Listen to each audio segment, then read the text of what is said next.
Hello, and welcome. I came here today to discuss a very serious topic. This talk is possibly the most important thing I will ever do in my life, and the most important thing you will ever hear in your life. And if you want to have any chance of succeeding in life, I suggest you listen to this talk, as it may just change your life. Yes, today, I'd like to talk to you about how people shouldn't take things too seriously. Now, today, mental illness has peaked to an all-time high, even though there's never been more mental crisis aid, awareness, or medication. Is this something that maybe goes beyond a clinical factor? According to Pee Wee Crusher 95 on Yahoo Answers, it does. And though the opinion of the general public matters, I wanted to take a deeper look into things than just opinions. Now, before I say anything further, mental illness is a very real and often invisible disease. Does it happen where people are born predisposed to depression? Absolutely it does. And anyone who says otherwise is either in denial or Charlie Sheen. But in my experience, it is sometimes life-altering events or life journey in general that seem to activate the next battleground of depression. Let's look at depression from this possible perspective, starting with children. Children from a young age have all this pressure thrown at them. Now at first it's not too bad, because it's a small amount of stress and pressure. Clean your room, do fairly well in school, behave yourself, etc., etc. Though kids hate all of that, it's something that they subconsciously handle generally well. Then they get a bit older, and as they get a bit older, around grade 7 or 8, slightly more pressure gets added to them, these ones being mostly brought on by themselves. Keep a thriving social life, keep up with school, continue juggling every single extracurricular activity possible, even ones you're not even sure how to participate in. Suddenly, it starts to get a bit overwhelming. And big surprise, this is around the age where the majority of depression patients say they felt symptoms of being depressed. Then high school starts, which, unless you're a sadist, is generally the worst time in one's life. This is also the time when people seem to exaggerate every situation and just blow them out of proportion. First breakups generally happen around this time, or as it's lesser known as, the I'll never love anyone ever again in my whole entire life phase. Grades often start to slip for the first time, the pressure to look good is at its highest, and suddenly a new statistic comes along that says depression reaches its peak throughout the teenage years. In every life, we have some troubles. When we worry, we make it double.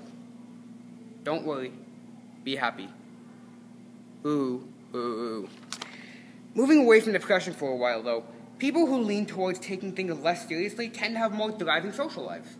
I'm not talking about the people who take nothing seriously and find humor in everything, but more about people who truly accept how ridiculous life is. Have you ever taken a minute to think about how ridiculous life actually is?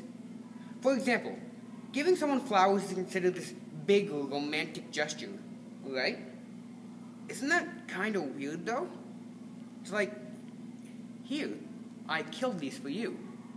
When I saw them, I thought they were really beautiful, which reminded me of you. So I killed them. Anyway, I brought them here, and you might want to put them in water if you want them to die slower. But it's not only that. We have all these strange customs, strange cultures, strange languages, George Bush, and so many other things that just don't make sense or can be viewed as ridiculous. Then there's, of course, the most ridiculous thing of them all, the media. Like, have you ever noticed how the news always begins with good evening, then proceeds to telling you why it isn't? In a world of such ridiculousness and idiocracy, why would anybody want to be too serious? That's not how you go about fitting in, and in today's day and age, that seems to be all that matters, fitting in. People think that's what causes enjoyment and happiness, is fitting in and being accepted. And what's the meaning of life if it isn't happiness and enjoyment? Now, people often say serious people generally turn out to be more successful and harder working, and so on, so on. However, the more serious you are, the more you are failing at the biggest test of them all, life itself. What bigger success is there than life itself? The social aspect of this extends even further, however, than just fitting in. Serious people are just not usually fun to hang around. Not if they're too serious. You're never going to hear someone say, "Oh, wow, you're a mortician? You sound like the life of the party." No, that's never going to happen. It doesn't make sense. which is sad considering they spend most of their time around the deceased. Now, it's easy for me to just say, don't take things too seriously, enjoy life. I just have to read it off a piece of loose leaf, and it's just as easy for you to agree with me. You just have to nod your head up and down. But is it as easy to administrate? These things never are. So what can you and I do to deal with the problem?